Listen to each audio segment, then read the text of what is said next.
Sur la terrasse du Café des Fleurs, comme tous les matins vers 10 heures, on discutait de la vie. On se contait le quotidien.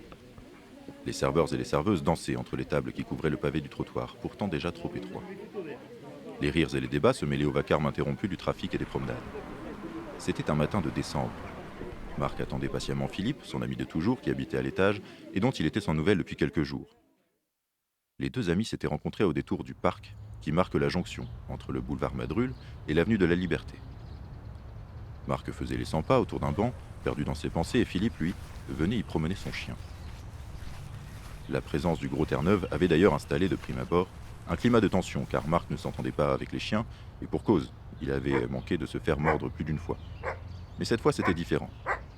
Pantoufle se révéla être, à l'image de son maître, un animal tranquille et s'affala sur le gravier dès que Philippe fut assis sur le banc. Philippe, c'était un homme simple, très propre sur lui, et dont le visage laissait deviner les épreuves de sa vie. Les deux amis, étrangers pour l'heure, n'échangeaient pas un mot, juste des regards. Philippe offrirait de partager son encas et leur amitié, après ce jour, ne faiblirait pas. Pendant 2 années, Marc, qui s'était installé dans l'appartement d'en face, viendrait chercher son aîné devant sa porte et lui tiendrait compagnie le temps de la promenade de pantoufles. Pendant 24 mois, il irait le visiter, à l'heure du café, pour partager toutes sortes de gourmandises sucrées. Seulement voilà, depuis quelques jours, Marc se présentait à la porte du vieil homme et, à sa grande peine, personne ne lui ouvrait.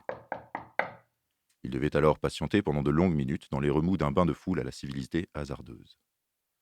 Comme les autres matins, quand l'attente devenait pénible, Marc regagna son balcon et observa la vie grouiller quelques mètres plus bas, dans l'espoir de voir le rideau s'ouvrir de l'autre côté de la rue.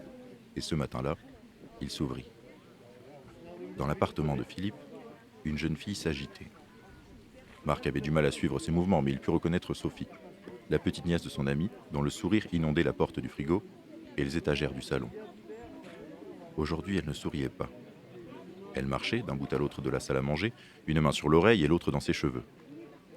Quand elle laissa finalement ses bras retomber le long de son corps, la jeune femme fut rejointe par un homme qui la serra dans ses bras.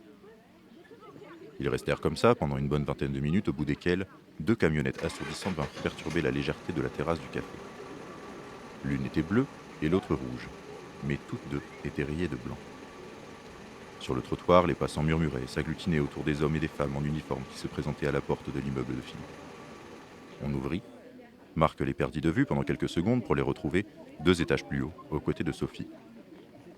Ils discutèrent quelques instants, puis repartirent avec 2 gros sacs noirs qu'ils chargèrent à l'arrière de la camionnette rouge. Les voitures reprirent la route, et la rue sa routine. Marc resta sur son balcon jusqu'au soir, immobile.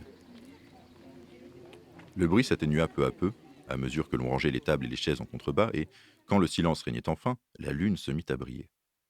Il y avait dans l'air quelque chose de doux, comme un souffle de nostalgie, une odeur de biscuit qui ne durerait pas. Sur les tuiles du toit, il y eut un bruit. Quelque chose se mouvait doucement dans l'obscurité. Marc tourna la tête vers la gauche et vit 2 yeux qui brillaient d'envie.